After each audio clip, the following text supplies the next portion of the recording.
मेरा साथ और सहयोग किया, मैं इसके लिए आपका सदैव आभारी रहूंगा। आप सबको पता है कि अभी राजनीतिक कुछ दिनों में उथल पुथल हुआ है, और उथल पुथल क्यों कि एक कार्यकर्ता ने अपने नेता के सामने मंच पे जो कांग्रेस के कार्यकर्ता सम्मेलन का एक मंच था, उसके सामने अपनी बात, कार्यकर्ताओं की बात, उनकी पीड़ा रखने की कोशिश की। आप लोगों ने पूरा छापा है तो उसको मैं अपने आप को निष्कासित मानता हूं। साथियों, मैंने ये दर्द राजनांदगांव सहित पूरे प्रदेश का एक दर्द है जो 5 साल हमने झेला है। होंगे आप लोगों ने भी देखा होगा, आदरणीय भूपेश बघेल जी ने मन से बात कही, ये बात स्वीकार करी कि हर कार्यकर्ता को अपनी बात रखने का अधिकार है, और यही हमारे कांग्रेस की परंपरा है, यही हमारे कांग्रेस की पहचान है। पता नहीं फिर दूसरे तीसरे दिन उनके जिला अध्यक्ष जी ने मुझको नोटिस दे दिया। मैं अपनी बात रामचरितमानस की पंक्ति से करना चाहूंगा, समर्थ को नहीं कोस गुसाई, अर्थात समर्थवान को न कहीं दोष लगता है, न कोई दोष दे सकता है। आपने देखा होगा कि राजनांदगांव सहित पूरे प्रदेश को उन्होंने, पार्टी को उन्होंने प्राइवेट लिमिटेड की तरह चलाया, और आज भी वो एक प्राइवेट लिमिटेड की तरह पार्टी को चला रहे हैं। जिसको चाहे वो निष्कासित कर सकते हैं। जिस बात को लेकर था कि राजनांदगांव में क्या इतने आपने सक्षम लोग 5 सालों में या इतने सालों में नहीं बनाए जो लोकसभा प्रत्याशी हो सके या विधानसभा प्रत्याशी हो सके। मेरी लड़ाई उस दरी बिछाने वाले कार्यकर्ता की है, उस झंडा उठाने वाले कार्यकर्ता के लिए। ये मेरी लड़ाई अपनी नहीं। ये मेरे हाथ में भागवत साहू जी का एक लेटर पैड है, जिन्होंने मुझको एक कारण बताओ नोटिस जारी किया है। 2 बिंदु मैं उसमें पढ़ देता हूं। ये लिखते हैं कि ग्राम खुटेरी में ब्लॉक स्तरीय कांग्रेस कमेटी राजनांदगांव द्वारा आयोजित कार्यकर्ता सम्मेलन में पूर्व मुख्यमंत्री के समक्ष आपने सार्वजनिक मंच पर, अब मुझको ये सवाल मैं करना चाहूंगा आपके माध्यम से। एक तरफ कहते हैं कि ब्लॉक स्तरीय कांग्रेस कमेटी का कार्यकर्ता सम्मेलन है, दूसरे तरफ कहते हैं ये सार्वजनिक मंच है। तो मुझको वो ये बताएं कि क्या ब्लॉक स्तरीय कार्यकर्ता सम्मेलन था, ये सार्वजनिक मंच था, जबकि वहां बोर्ड टंगा है कार्यकर्ता सम्मेलन का। और कार्यकर्ता सम्मेलन में अगर कोई कार्यकर्ता अपनी बात रखता है तो मुझको नहीं लगता कि ये कोई पार्टी विरोधी काम है। कोई निर्णय की बात होती है तो ये बंद कमरे में करते हैं। कभी कोई कार्यकर्ता इनके किसी भी ऐसे आयोजनों में शामिल नहीं हुआ।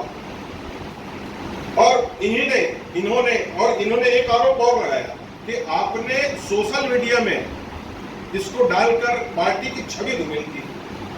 मैं आपके माध्यम से उनसे सवाल करना चाहता हूं, जब मंच पर मैं भाषण दे रहा हूं, जैसे मैं आपके सामने अभी कोई बात कह रहा हूं, तो मेरे द्वारा वीडियो बना लेना ये तो संभव नहीं है, हर व्यक्ति जानता है। अब वहां एक बात और कहना चाहूंगा, पार्टी के कार्यकर्ता 500 लोग थे, आपने मेरा भाषण सुना होगा, मेरी पीड़ा सुनी होगी। तो जब मैं वहां अपनी बात रख रहा था तो लोगों ने उसकी वीडियो बनाई और लोगों ने उसका भरपूर समर्थन भी किया। 500 लोग करीबन वहां रहे होंगे, हमारे कार्यकर्ता, जोन स्तरीय सारे कार्यकर्ता रहे होंगे। क्या वो मेरी बातों से सहमत थे? तब तो उन्होंने ताली बजाया और हुटिंग भी करी कि नहीं दाऊ जी आप बोलने दो, दाऊ जी आप बोलिए। तो क्या वो भी मेरी तरह इस बात के लिए दोषी हैं? कहीं दामन सर ने सवाल किया कि आपके कार्यकर्ता ने अमुक बात कही, तो उन्होंने कहा ये पार्टी के स्लीपर सेल है और ये पार्टी विरोधी काम कर रहे हैं। मुझे इस बात की बहुत पीड़ा है कि जिस व्यक्ति ने 30 से 35 साल अपने पार्टी को दी और अपनी तरफ पीड़ा रख रहा है, आप उसको स्लीपर सेल कहते हैं। आदरणीय, आपके माध्यम से फिर मैं कहना चाहूंगा, आदरणीय, राजनांदगांव आपने मेरा अपमान नहीं, राजनांदगांव के कार्यकर्ताओं का अपमान किया है, इस संस्कार धानी की माटी का अपमान किया है।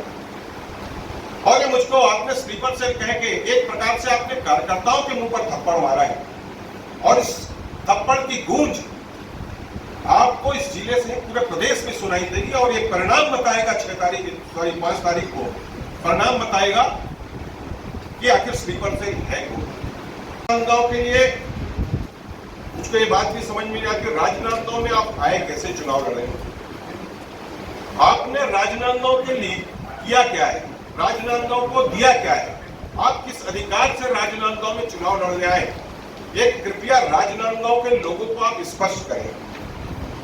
आप लोगों ने देखा होगा कि अभी हाल कल या परसों की बात है, उन्होंने अपने पाटन विधानसभा में ये कहा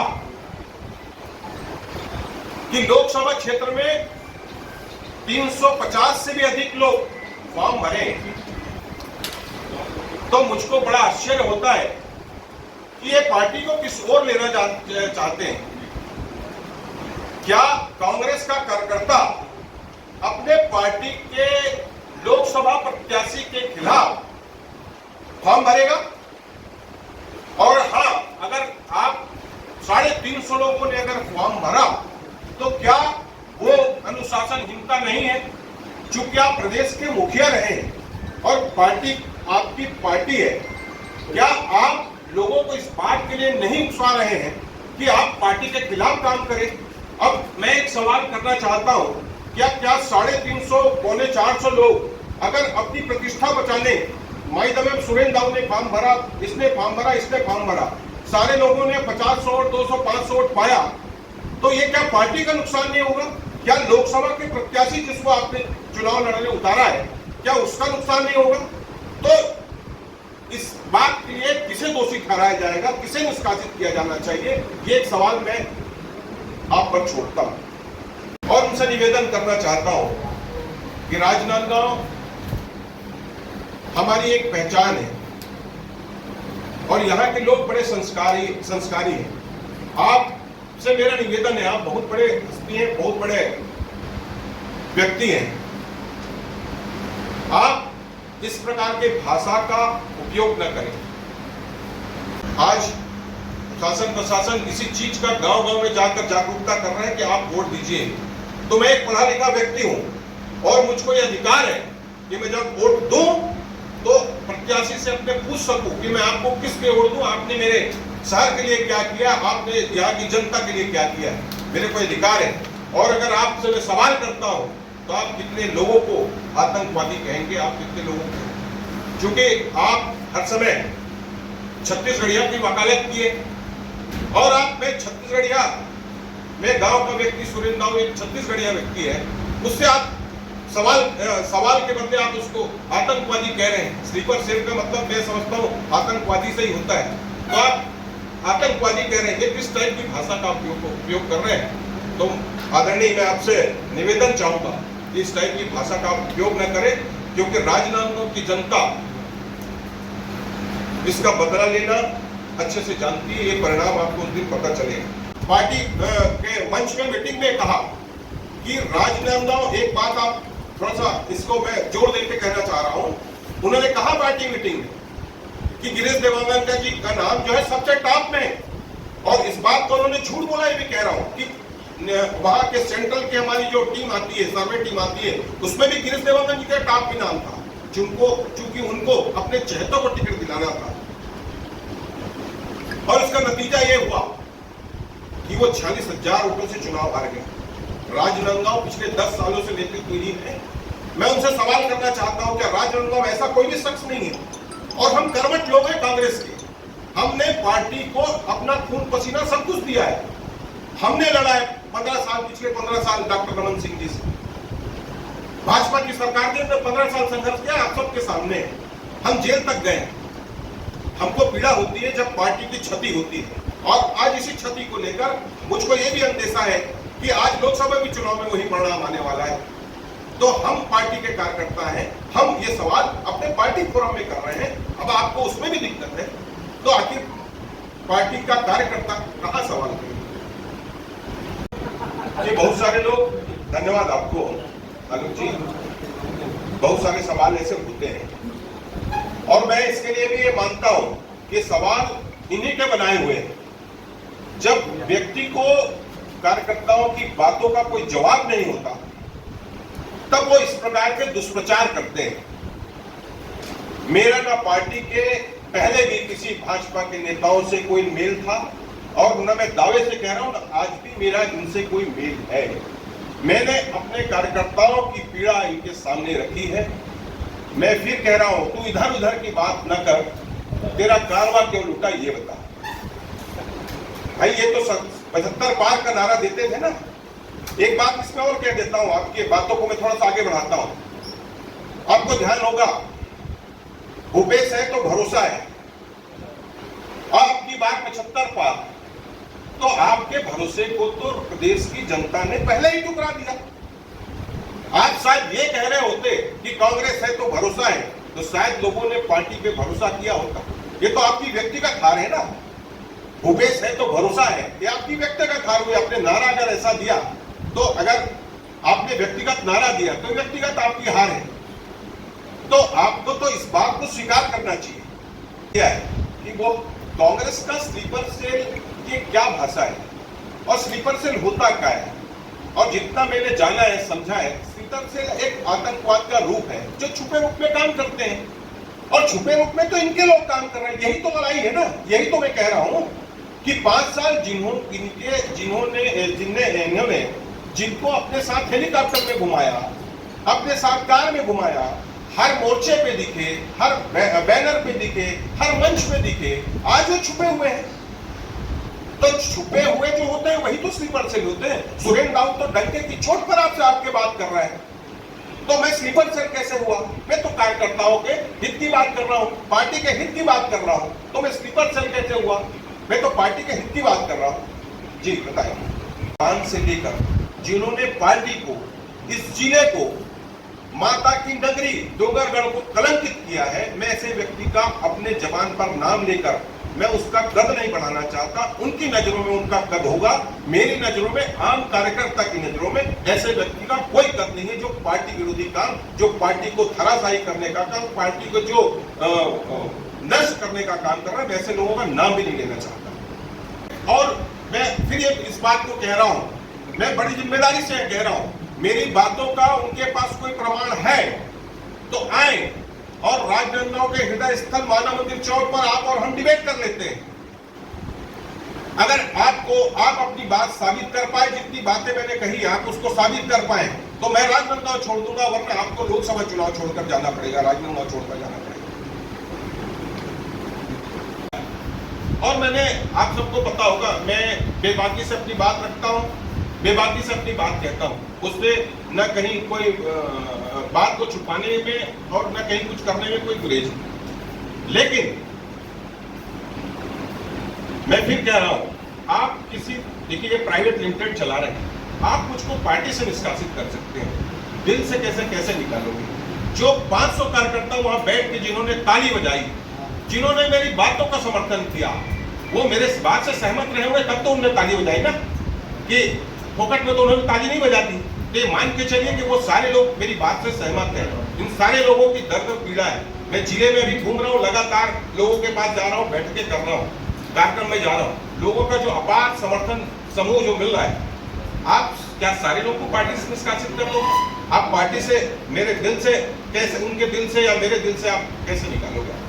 आपके थ्रू मुझको निष्कासित भी कर दे, मैं मान लिया कि उसने, क्योंकि मैं मानता हूं कि अगर मैं अपील में कहीं जाऊंगा, प्रदेश पीसीसी में जाऊंगा, तो भी वही जवाब होगा, क्योंकि ये जैसा चाहते हैं वो संगठन को भी ऐसा यही चलाते हैं, मैं ऐसा मानता हूँ। तो जिनको अधिकार नहीं है, माध्यम से छप भी रहा है, तो आपका निष्कासन नहीं हुआ। दीपक बैज ने खंडन किया था। क्या चीज का? आपकी निष्कासन का। नहीं, वो पहले की बात थी, अभी उन्होंने खंडन नहीं किया शायद, अभी नहीं उन्होंने खंडन। अभी सिसोदिया जी और सब एक बातों का पता नहीं, आपको भी पता है ना कि उनको अधिकार नहीं निकालने का, तो फिर आप क्यों? मैं किसके पास जाऊंगा गुहार लगा? मैंने एक पत्र लेके गया था, पीसीसी में पत्र देके आया हूँ। मैंने ये इनके पार्टी में स्थानीय कार्यकर्ता को, स्थानीय किसी भी नेता को जिले में टिकट दिया जाए, मैंने ये मांग किया। और उसमें एक और जोड़ देता हूँ, चलिए मैंने पत्र जो लिखा था उसका खुलासा आज मैं आपके बीच में कर देता हूँ। इसको प्रदेश कांग्रेस कमेटी हाँ, इसी से मैंने शक्तियों के जितना मेरा सामर्थ्य होगा मैं अपने लोगों के बीच में जाऊंगा, अपने लोगों के बीच में बात करता रहूंगा और लोगों को लेकर जो कार्यकर्ताओं की जो पीड़ा है या मेरे क्षेत्र की जो पीड़ा है उसको लेकर मैं आगे भी संघर्ष करूंगा। ये नहीं है, कार्यकर्ता अपने वोट से, अपनी मेहनत से, जनता अपने वोट से मेहनत से नेता बनाती है और उसी को उठा के नीचे पटक देती। हमको प्रदेश की जनता ने अवसर छिप दिया था, हम आते आते आते आते 71 हो गए थे।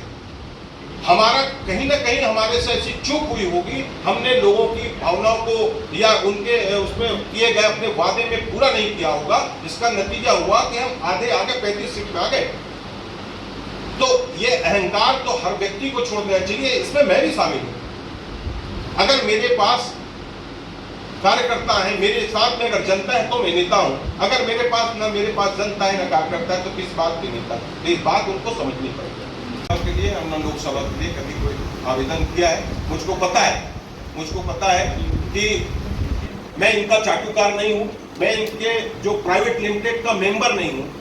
आप इसको ध्यान रखें, मैं इनके प्राइवेट लिमिटेड का मेंबर नहीं हूं, इसलिए मैं उम्मीद नहीं करता कि ना मुझे विधानसभा मिलेगी ना लोकसभा मिलेगी। हाँ, इससे पहले जब करुणा शुक्ला जी लड़ी थी चुनाव, जिस समय जिला पंचायत था, उस समय जरूर मैंने आवेदन किया था और वही समझ में मुझको आ गया था ये जिसको चाहेंगे उसको टिकट देंगे और जिसको नहीं चाहेंगे उसको टिकट नहीं देंगे। इंसान तो है ना, राजनांदगांव के इंसान है, लोकसभा के मतदाता है, इस क्षेत्र की जनता है, उनके लिए मैं काम करूंगा। कोई जरूरी थोड़ी मैं किसी दल के लिए काम करूं। मेरी पहचान अगर मैं जनपद जिला जीत के आया हूं तो पार्टी का सिंबल तो नहीं था, मैं तो एक निर्दलीय के रूप में वहां पे चुनाव लड़ा और वहां से चुनाव लड़ के यहाँ तक आया। तो मुझे इनकी जरूरत नहीं है, अगर मुझे जिला जनपद लड़ना है तो इनकी जरूरत नहीं है। लेकिन हाँ, पार्टी के कार्यकर्ता चाहे वो किसी भी दल के हों, मेरे राजनांदगांव लोकसभा क्षेत्र के होंगे या मेरे अपने क्षेत्र के होंगे, जिनको भी जहां भी आवाज आएगी मैं उनके लिए खड़ा रहूंगा। मेरे में जो सामर्थ्य होगा मैं उनके लिए भिड़ के काम करूंगा। मेरे लिए मैं तो कहीं कोई भी लड़ा नहीं, ये तो जिला पंचायत का अपना एक क्षेत्र है गांव का। अगर यहाँ महिला हो गई अध्यक्ष को सुंदरा के बनने वाला आदमी उधर से लड़ा चुनाव करके वो तो मेरा कर्म भूमि रहा है, मैं तो शुरू से वहीं लड़ रहा हूँ। मैं तो वहीं, अरे भाई मैं तो वहीं से शुरू से, मोरा वो क्षेत्र कर्म भूमि है। आप यहाँ से चलिए, राजनांदगांव से आप मेरे साथ चलिए, यहाँ से मेरा अंजोरा मेरी कर्म भूमि रही है, ये क्षेत्र पूरा जहाँ मैं लोगों के बीच में दिन भर रहता हूँ। ये रहे क्या आज तक? बाहरी